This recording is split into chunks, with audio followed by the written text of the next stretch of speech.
How good's this? We made it to episode 2.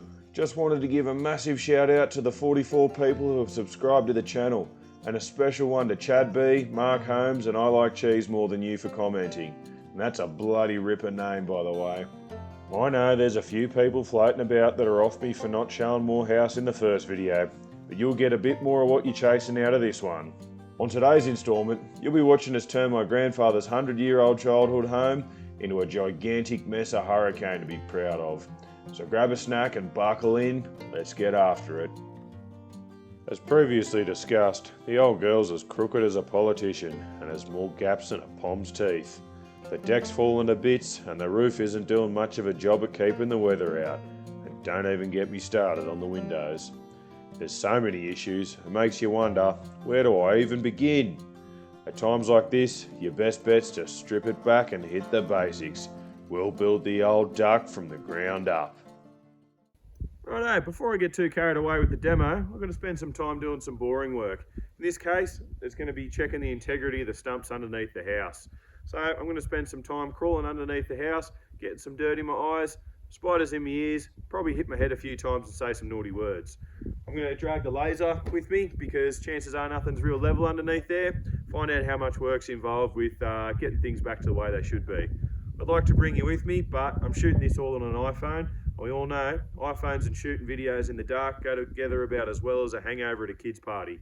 Not ideal. So if I can bring you with me, I'll see you in a second. If not, I'll see you in a bit longer. As you can see, a lot of these stumps have been replaced with timber piers, which is awesome, especially because that's the low side of the house. There's still quite a few to go, which is not great, and they're all probably in similar condition as this one here. That's not good enough, so I'll be spending a lot of time digging holes and concreting while I'm on my stomach. Really not looking forward to that. Sorry about the close-up of my obese head, but I just wanted to give you an idea of the clearance under here. Head's touching the underside of the bearer and the chin's nearly on the ground. So because of that, I'll probably have to pull up a lot of these floorboards to get at the timber stumps and replace them with some nice concrete footings and steel piers. Geez, that bloke's got a head like a kicked-in Milo tin, doesn't he? Sorry you had to see that. But now that we've done some exploratory work and established some issues, we can get to work on doing something about them. First thing was to hoodwink a local band of miscreants to provide cheap labour, so I lured my siblings and their significant others to join my cause under the guise of providing a barbecue and alcoholic beverages in exchange for a quick hand. After consulting the 2 remaining brain cells in my head, we reached a majority decision to get this project underway by first knocking over the veranda because it'll make access for replacing the timber stumps substantially better. I reckon we'll get the decking and we'll brace back to the windows or the walls wherever we can, and that'll stop this from going that way while we smash the sheets off. Sound like a plan? Okay. We'll probably smash the bottom off first, yeah, and then when I smash the top off, hopefully they just spear down like that and we can just pile them up. Okay. Hopefully. And we'll just all stand out of the way. Yeah. They're all put together. Oh, they are too. It's all going to come off in one go. That sucks a big pair of donkey balls. You can't swear on the YouTube. Oh, yeah. Beep, beep. This is the toolbox talk. Yeah, beep, beep, beep. Righto, you lot. Enough carrying on. Get back to work. To reiterate, the plan's to brace the post back to the house. Because there aren't any rafters in the roof, the sheets are the only thing stopping them from toppling over, and we were about to pull them down. Or at least that's what we thought.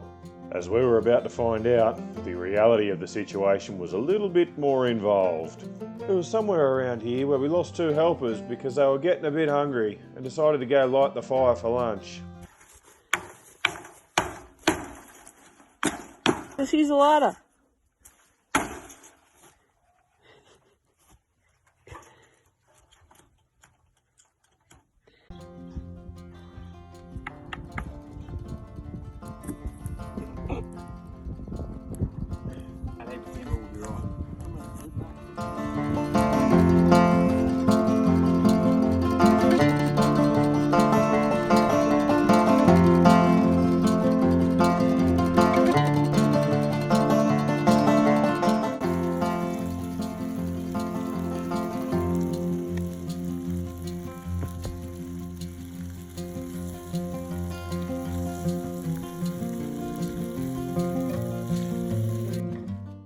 After the big caveman had made his fire and we all hooked into some tucker, we started knocking the tin off the roof.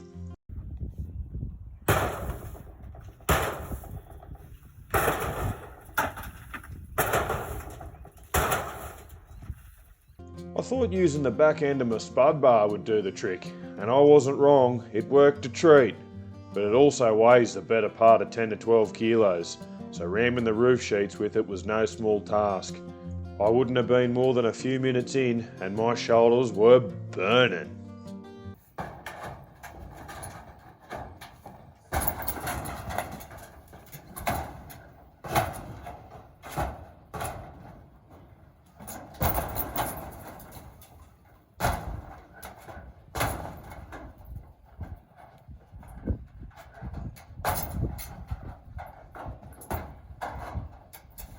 Watching this back on Timelapse, it looks pretty safe and fast going, but I can assure you there are a couple of times I was glad to have that helmet strapped to me dome.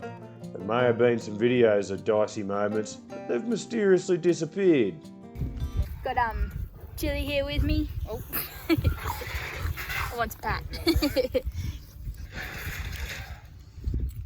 Probably feeling a bit sad because he's. Nah, I'm just pulling your chain. It was safe as houses. On a completely unrelated subject, we decided to try a different method.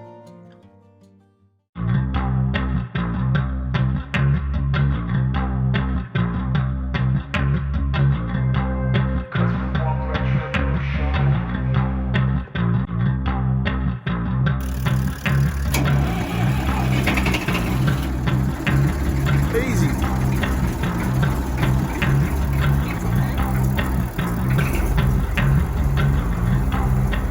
The new plan of attack is because the pine needles are all on top of these sheets and they're rusted and they're bowed, it's going to be really dangerous to get underneath there.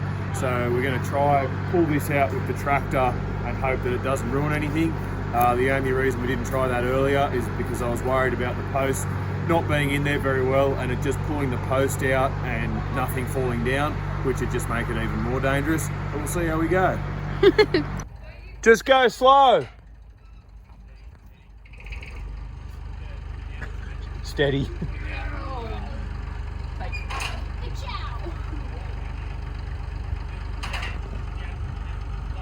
This possum's going to get a rude awakening. Just tell him to go real slow.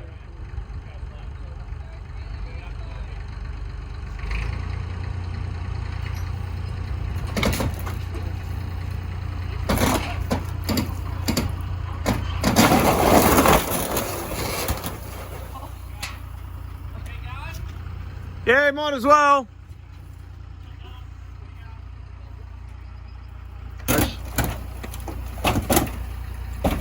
Oh no.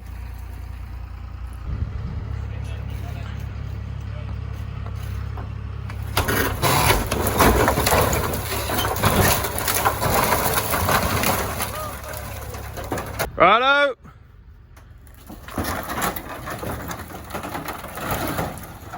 Keep going.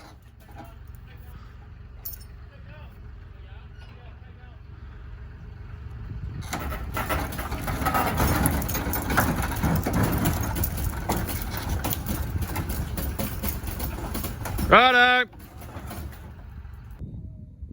So just a little progress of the roof sheets.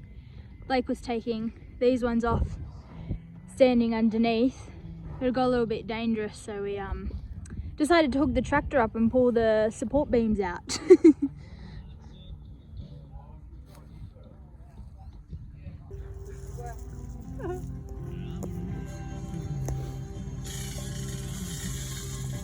Next one, Tim. One back this way. Yeah. Are you gonna have to take that thing out of the window?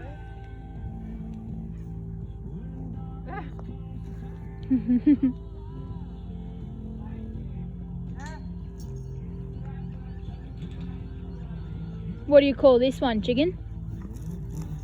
Tradie. How bloody good did that work? Couldn't have come at a better time either. The sun was starting to set and we still had to get firewood. She was all systems go. gonna pull that beam out. That's what I was worried about.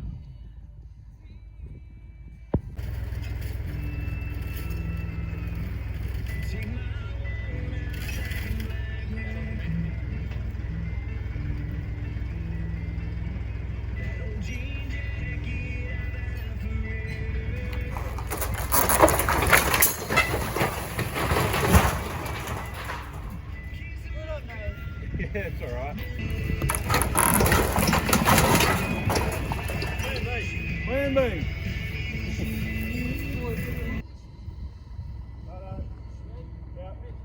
I'm here.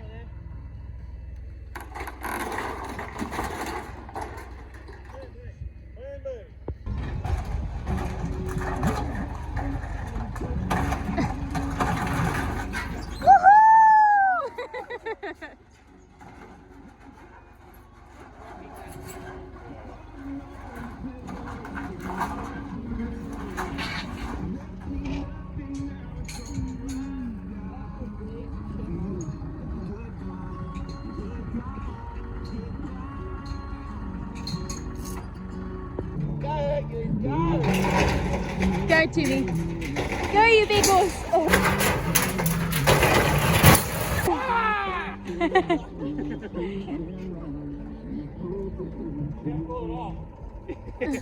Keep going now.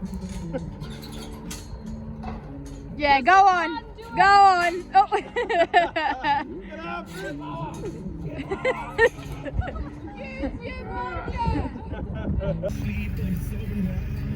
I do believe we still need to check on the possum's welfare. We'll do that at the end.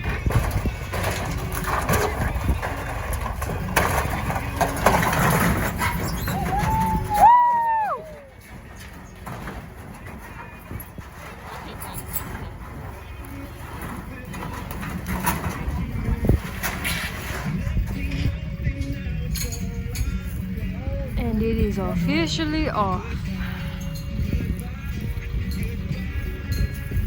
That'll do us for today. After a quick welfare check on our resident possum, we packed up our gear, put the tractor away and went to cut up some firewood in the dark. Until next time, remember, a farmer is the only one in our economy who buys everything at retail, sells everything at wholesale and pays the freight both ways. Thanks to everyone who has taken the time to watch the whole way through. It means the world. If you could do us one more favour and please like the video, leave us your thoughts in a comment and press subscribe. You don't get any spam in your emails and it'll help the channel to grow. YouTube uses likes, comments and subscriptions as a metric to push the video to people all over the world who would be interested in following along, who would otherwise have no idea we exist. Cheers.